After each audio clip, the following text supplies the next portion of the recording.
Welcome back to a new video. Today we are going to analyze updates from the Russian-Ukrainian front. Let's start from the southern sector concerning where the Russians are putting pressure on the village of Malynivka, heading indeed Hulyai-Pol Shinto. Here is this locality which is located to the west of Malinivka. Here the Russians have been trying to exert pressure to take this village for several weeks, at least for 10 days. There is a position under fire. As you can see from this geolocation, the Russian infantry is moving near the church in Malinivka damaged by combats. And there is particularly a message from a pro-Ukrainian source that I shared on my Telegram channel stating that the Russians are moving quite freely in the center of Malinivka. So be careful, because the Russians might have made progress compared to what you see on this map. Therefore, the Russians are putting pressure on Malinivka. They're also putting pressure further north, further northeast in the direction of Shevchenko. I leave the field wide. We are south of Komar. We are north of these locations taken by the Russians about a month ago. Zelenopole, Novi Pil, Novosilka, and so on. So, the Russians have advanced here. This was a point on the front where the Russians had been stalled for several months. Now they have reactivated this front, this sector of the front. There is a geolocation. There are 3 identified locations where there is Russian activity, and there is also Ukrainian activity, because the Ukrainians are bombing, trying to flush out the hidden Russian infantry in the southern part of Shevchenko. Here you read of a Russian position under Ukrainian fire at Shevchenko. The Russians are fighting for the southern part of the village, even if the deep state plate, this row of trees is taken by the Russians.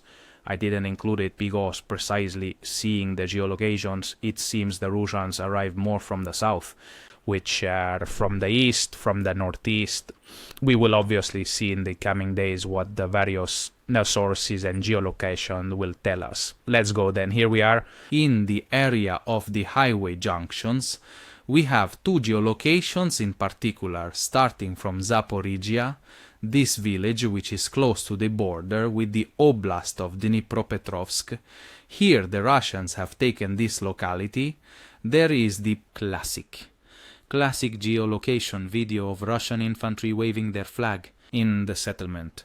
It is necessary to be very careful with geolocations. I always tell you that something often is falsely claimed as something else, both by the Russian side and the Ukrainian side. It seems that the Russians have taken this settlement. We will see in the coming days. In the meantime, I have marked it in orange, so fresh conquest. We will see in the coming days. The Russians have nonetheless expanded. They have enlarged the territory in their possession in this salient that is starting to become a serious issue for the Ukrainian defenders, a salient over 10 kilometers long. I remember a few days ago the Russians managed to advance, according to the pro-Ukrainian source Deep State, in Nakoishovyo. And so here are the Russians in Zaporizhia, and they are probably already threatening Yalta, this other village on Vovcha. So the Russians have made several advances towards spur of this southeastern area of Donetsk, which the Russians obviously want to take, like the whole Donetsk Oblast. Then we go to Olexifka. Here there is a position under fire, and you might say, how strange, there was geolocation exactly. For the discussion I mentioned earlier, we need to be attentive also to geolocations with individuals, with operators. It's also necessary to understand a bit from the video how the soldiers behave, if they are calm, how they are dressed, if they have full equipment or not, with helmet, vest, all these things. Here, she's safe. Instead, they are less dressed, in quotes. It means they are already more relaxed. You also need to understand this whole series of things. You need to keep an eye on these, in quotes, so details. Here we have a position under fire. This doesn't mean that the Russians haven't taken Olexifka, because it could be, and for now, I have set up the map in this sector of the front like this, that the Ukrainians are very close. Here, for example, you can see that there are 2 fortified zones. We see it through our map. Here is Olexifka. You see these these are fairly recent satellite photos from the year 2025.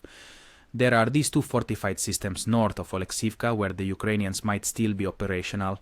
And then there's also this area, this wooded strip. Probably not much remains now. These are photos, rather old Google satellite images. However, the Ukrainians indeed could be close to the location and thus managed to bombard with their drones the locations, the buildings of Olexifka, where the Russians are hiding.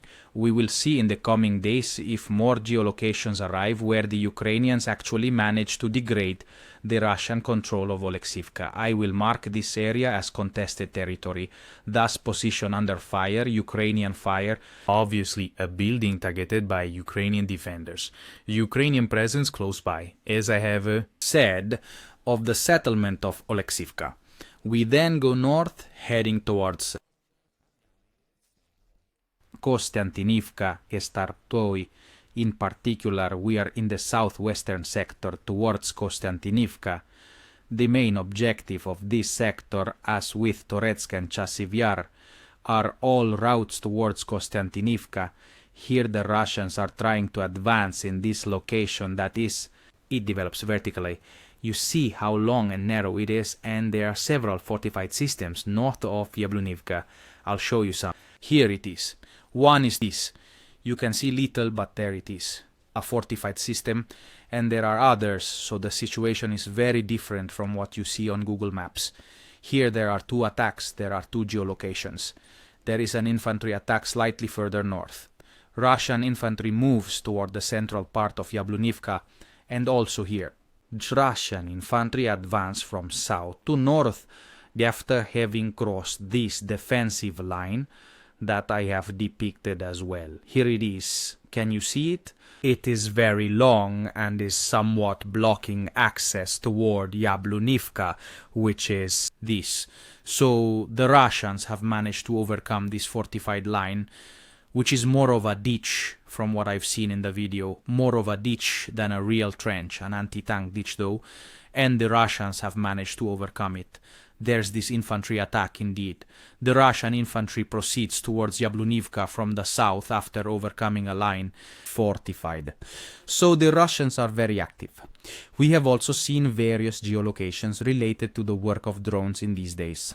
Ukrainians, particularly the 36th Marine Infantry Brigade, are at work.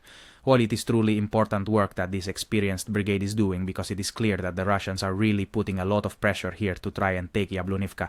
With Yablunivka, Teile, Sipunento, Chito, and Alexandro Kalinove, this other location that the Russians have attacked in recent days, the Russians might advance to this junction. Between this highway, which goes from south to north, from Donetsk towards Kostiantinivka, and this other one, number 0504, the Pokrovsk-Kostiantinivka. Here there is an important fortified system. There are other fortified systems, but I always tell you, even the pro-Ukrainians of Deep State have said without for personal defense, fortified systems are worth what they are worth, which is little to nothing. So, well, this is definitely a situation to be monitored. The Russians want to try to get here. And here, as you can see, we are already in the vicinity, in the southernmost suburbs of Kostiantinivka. That said, we're finished. Let me know what you think, particularly about what's happening towards Kostiantinivka, but also Guliaipole, which in my opinion is a potentially very important front for that area, for the southern area of the front. Russian-Ukrainian. I send you a big hug and see you in the next video. Greetings from your Davide.